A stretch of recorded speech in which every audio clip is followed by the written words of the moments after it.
Hi, today I'm with me Galaxy F14 and I'll show you how to mute ringtone on this device. Let's first open the settings and tap sounds in the vibration section.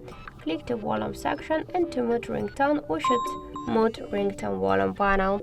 Also we can make it with the help of the volume buttons, but first be sure that this switcher is turned off to use your volume keys to change the ringtone volume. And now let's press to the down volume button, and by this way we'll just successfully mute ringtone volume. Also we can make it by this third way, just press up or down volume button and slide with the finger to the down this volume panel. So thank you for watching, and if you find this video helpful, don't forget to leave a like, comment and to subscribe our channel.